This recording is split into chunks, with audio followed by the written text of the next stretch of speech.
Assalamualaikum warahmatullahi wabarakatuh. Saya Nurmayani dari Program Studi Agribisnis Universitas Sulawesi Barat. Selamat datang di video presentasi saya. Pertama, terima kasih kepada dosen mata kuliah Manajemen Usaha Tani dan Manajemen Agribisnis yang telah membimbing jalannya perkuliahan selama ini. Kali ini saya akan membahas bagaimana sih kita tetap produktif di masa pandemi COVID. Sudah kurang lebih 2 bulan lamanya kita bekerja dan belajar dari rumah, bukan karena apa-apa, namun kewajiban kita sekarang adalah di rumah aja. Sebelum itu, perlu diketahui bahwa salah satu sektor yang terdampak oleh adanya COVID-19 adalah sektor pertanian. Kenapa pertanian? Karena pertanian sangat erat kaitannya dengan pangan. Pangan merupakan penjamin kehidupan, sedangkan lingkungan merupakan penjamin keberlanjutan pembangunan. Penyelamatan ketahanan pangan dan jaminan keberlanjutan lingkungan merupakan dua hal yang harus dihadirkan bersama. Dalam kondisi pandemi COVID-19 ini, tantangan semakin berat dalam menghadirkan keduanya sekaligus. Lingkungan yang menjadi media utama penghasil pangan, daya dukungnya terbatas. Keterbatasan tersebut terjadi baik secara kualitas maupun kuantitas. Sebaliknya, kebutuhan manusia akan pangan semakin meningkat seiring dengan pertumbuhan penduduk dan gaya hidup boros manusia. Maka dari itu, kita perlu meminimalisir apa-apa saja kebutuhan pokok yang betul-betul kita butuhkan sehingga tidak terjadi kelangkaan pangan yang dikhawatirkan terjadi di masa pandemik COVID-19 ini. Krisis pangan menghantui Indonesia sebagai dampak pandemi saat ini. Banyak upaya yang dilakukan oleh pemerintah. Pemerintah saat ini dihadapkan pada dua tantangan besar di sektor pertanian. Tantangan itu adalah mencukupi pasokan pangan dengan harga yang terjangkau pada satu sisi, tetapi tetap menjaga kesejahteraan petani di sisi lainnya.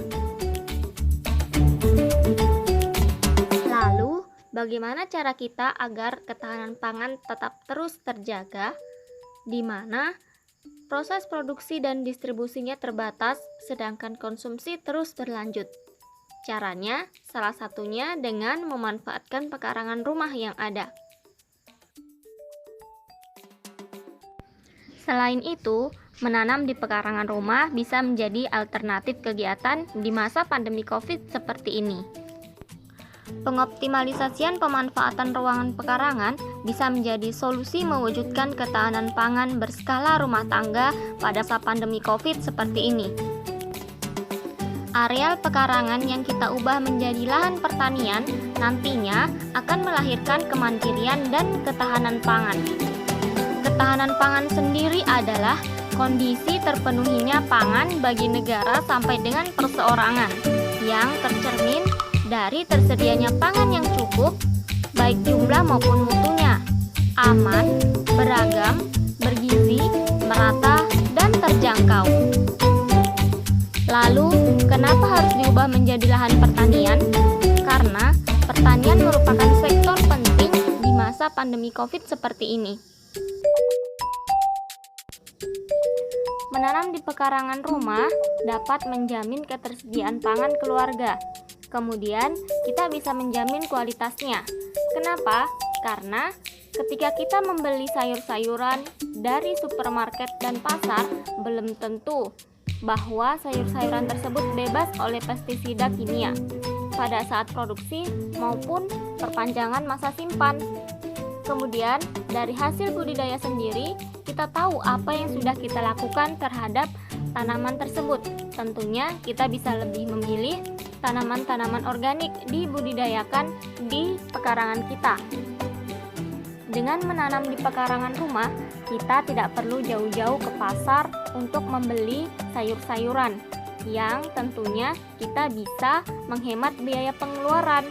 Selain itu, dari sayur-sayuran yang kita tanam bisa menjadi tambahan penghasilan keluarga dan memperindah pekarangan tentunya.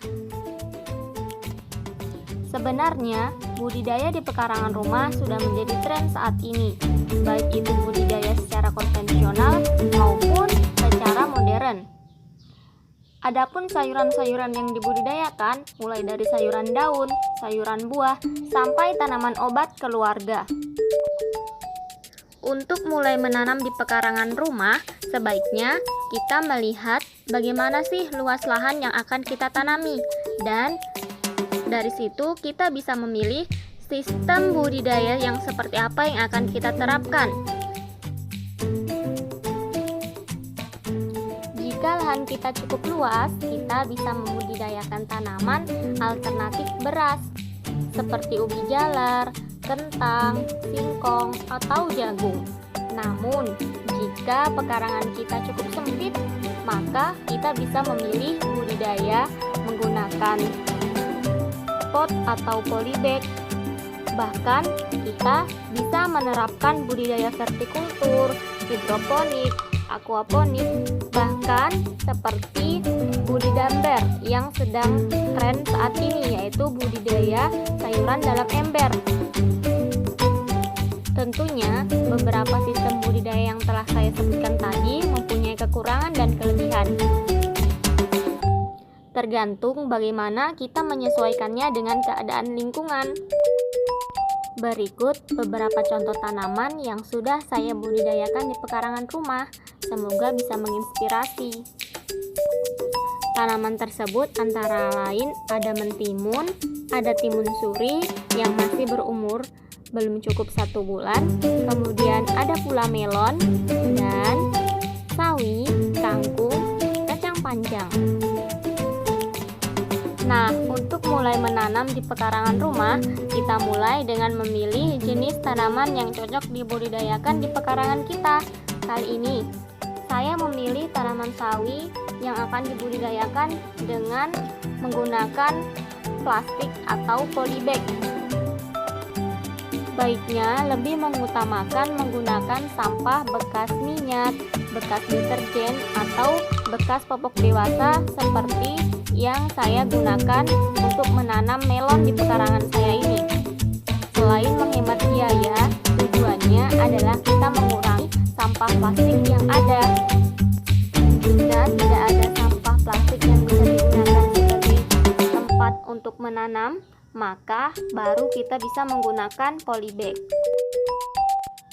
Plastik atau polybag yang sudah disediakan diisi dengan media tanam berupa pasir, arang sekam, dan pupuk kandang.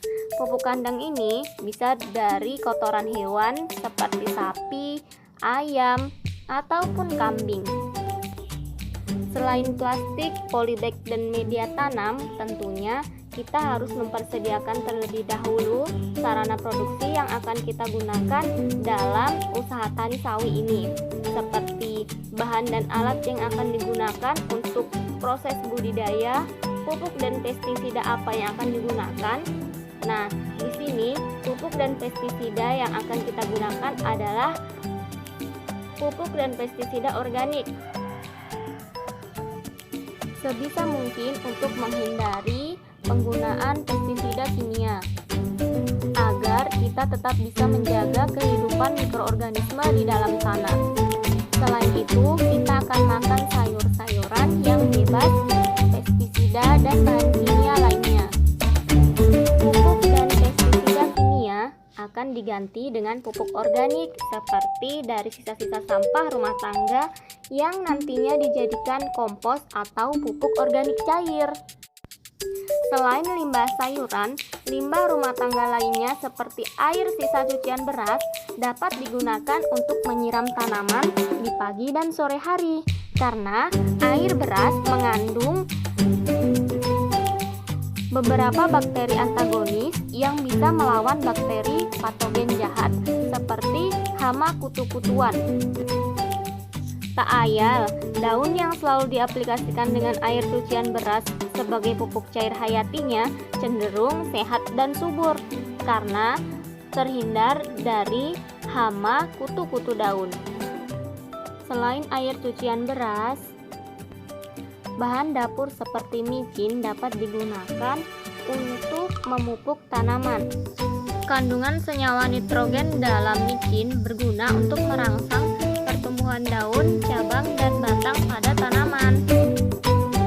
Waktu yang bagus untuk pemberian micin yaitu pada tanaman yang berusia 2 minggu setelah tanam.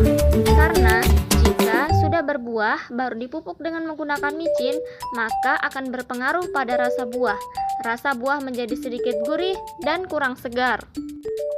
Dan pada tanaman sayur seperti sawi tidak disarankan untuk memakainya secara berlebihan karena dapat menyebabkan daun kuning kemudian mati. Itulah tadi beberapa pupuk ramah lingkungan pengganti pupuk kimia yang bisa digunakan untuk budidaya di pekarangan rumah. Saprodi berikutnya adalah benih. Benih sawi bisa didapat dari toko pertanian terdekat. Jika kita membudidayakan tanaman seperti cabai, tomat, yang bijinya kita bisa memuliakan sendiri, akan lebih baik jika kita tidak membeli dari toko pertanian, karena kita bisa menghemat biaya input pengeluaran. Benih sawi yang telah tersedia bisa kita tanam langsung di polybag atau disemai terlebih dahulu. Kelebihan dari tanam benih langsung di polybag, kita dapat lebih mengefisienkan waktu karena tidak perlu lagi memindahkan bibit dari satu tempat ke tempat yang lain. Pertama, semai benih dalam media tanam yang sudah disiapkan. Bibit yang sudah berumur 3-4 minggu langsung bisa dipindahkan ke media tanam.